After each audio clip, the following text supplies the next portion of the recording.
whenever we sat down and thought about it, and obviously we looked for feedback from other entities, other companies that were involved, and some of that feedback came from you guys.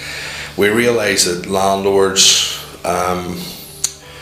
faced some different issues that weren't there just in the homeowners. The legislation is different for a start, and some of the product range that they needed, some of the types of advice that they needed was different. So we thought to ourselves, the best thing to do is sit down and look at this. And to be honest, we're landlords ourselves. We both of the directors have investment portfolios, so we understand some of the pressures that landlords are under from that sense.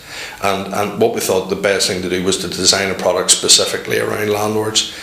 And a big part of that came off the back of this Section 24, the landlord taxes coming in.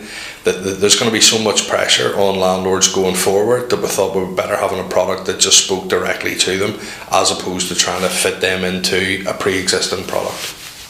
The process is fairly simple. We have quite a bit of information on our website.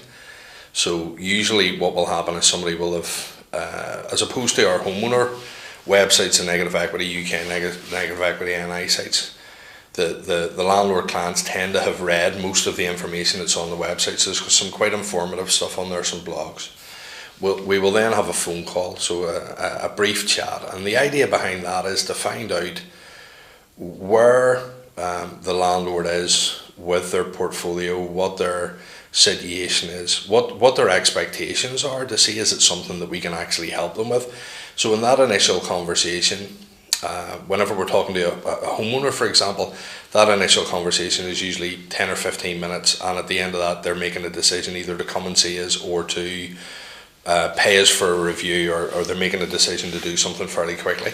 With landlord clients it tends not to be like that. It tends to be at least 2 or 3 conversations. So they come, they ask some questions, we try and find out what their level of motivation to do something is, where they actually are, what the aspiration is at the end of it, how they would like it to look if you give them a perfect scenario. But that conversation tends to take place over 2 or 3 times, not just once.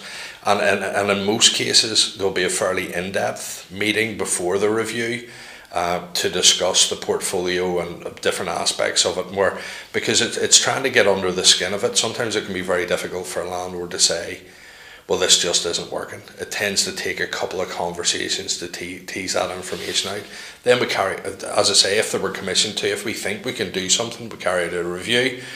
And then at the end of that review, we come back. And a thing that we can find in a lot of cases is, which is a big part of that review, should the client even be where they are in the first place? Is the security right? Was everything done correctly in the first instance? Because we find quite a lot of issues in there. There was some crazy lending between 04 and sort of 08. So even though it was non-regulated, it's buy-to-let stuff, there's still redress there. So we look backwards, try and get a picture of where the landlord is now, and then present our findings, and there will be a route forward for that client. It depends whether they want to take it or not, and then at that stage we'll act under instruction. We are used to working with banks day and daily, whereas even experienced landlords in some cases aren't, and we just take that pressure off. As soon as we take somebody on as a client, we'll write to the bank, we'll explain to them, we're acting for them now. Can you please, all correspondence, all phone calls to come to us.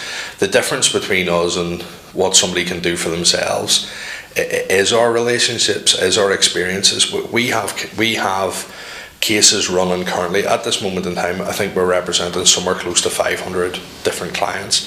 So we have cases running with every lender, every conceivable lender in the UK. We either have them running or we have had them running. So we'll have some sort of contact with that lender before, and it's usually fairly positive contact, believe it or not. We usually have quite a good relationship with. So somebody coming on with us as a client, we just take all that pressure away from them, and that's really what they're paying us for.